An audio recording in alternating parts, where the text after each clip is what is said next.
Hi there, and welcome to UNILAD Gaming's weekly news roundup, the place to be for all the biggest gaming news of the week. Yep, and even though there hasn't been a huge amount to talk about this week, we're still here to let you know what's been going on, because we love you. We love you. Remember No Man's Sky, the 2016 open universe survival adventure, had a rocky launch, if we're being kind.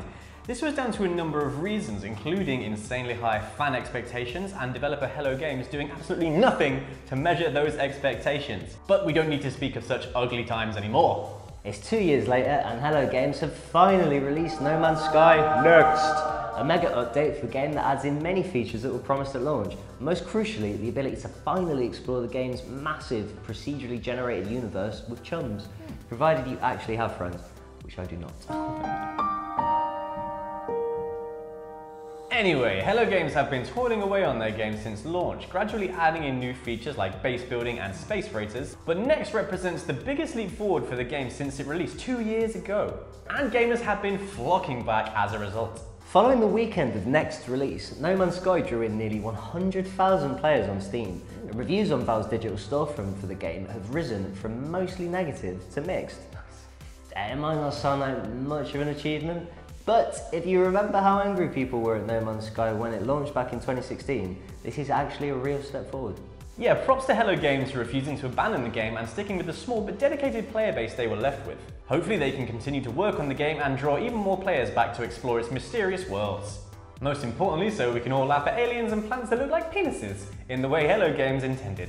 Take care. What is Xbox Scarlett? When is Xbox Scarlett? Why is Xbox Scarlett? Two of these three questions have been addressed by industry analysts and by Microsoft themselves over the last few weeks. And it seems the next generation of Xbox is closer than you'd think. Microsoft announced during E3 that engineers are hard at work on the new console, but we didn't learn anything beyond that. Spencer has since hinted in a recent interview with Wired that the console will move Xbox towards an online-only future. When asked about the idea of Xbox adopting a games as a service model, he said it wouldn't be much of a stretch. He went on to suggest that the concept of playing console-quality games on any device is absolutely something Microsoft wants to do, implying that the future is very much online for the Xbox, while industry analysts seem to agree on a 2020 release for the console, so as to get the jump on the PS5. Cheeky boys. Meanwhile, new reports have suggested that the Xbox Scarlett, which would be called the Nextbox if Microsoft had any balls, is a hybrid console that will combine a cloud-based box that streams content from the internet along with a more traditional Xbox home console. Intriguing, no?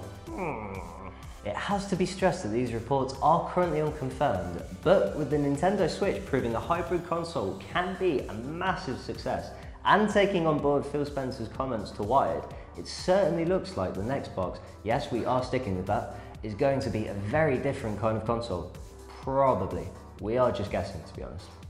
The long wait for Spider-Man has been absolutely agonizing, but we've got some good news, as Insomniac Games has announced that the Webslinger's PS4 adventure has gone gold. That means development is done and dusted, and our spidery friend is ready to be distributed by retailers. It's great news, but if Insomniac discover any weird glitches now, like for example, one that turns Peter Parker into a jazz-dancing Tobey Maguire every time you press the X button, they'll have to fix it in a day one patch and everyone will know their shame. Although to be fair, if that was an actual glitch, Insomniac really should keep it in.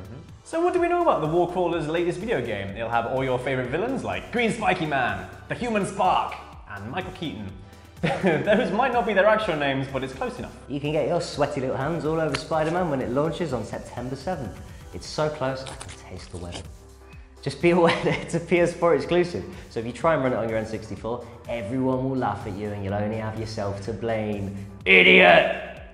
Where will Assassin's Creed go after Odyssey's ancient Greece setting? World War II? 1930s New York City? Acid House era Manchester? Modern day Yorkshire? All of these are possibilities. Well, okay, two of them are possibilities, but the next setting could be one we've been after for a long time. Fans have been clamouring for Ubisoft to take the AC franchise to feudal Japan for a while now, and a new fan theory suggests that the sequel to Odyssey might just grant that wish. An Easter egg hidden in Assassin's Creed 3, spotted by eagle-eyed Redditor Dr. Manhattan, contains a very compelling argument. Although the 2012 released AC3 was set in the colonial era, the opening of the game contains 3 symbols that hold clues to the future of the franchise. The first is the Eye of Horus, which correlates to last year's Egyptian Rom origins, while the second is the Greek letter Omega, which obviously pertains to the upcoming Odyssey. The third and final symbol looks like a torii, a gate seen near sacred Japanese sites. Obviously this isn't a direct confirmation, but it does imply that Ubisoft have had this trilogy of sorts in mind for a while now, and the trip to feudal Japan will round off this new phase of Assassin's Creed games. That's all the news for this week. Make sure to give this video a like and subscribe to the UNILAD Gaming channels for more gaming news, reviews and previews. Oh, and be sure to hit that bell to get those sweet notifications.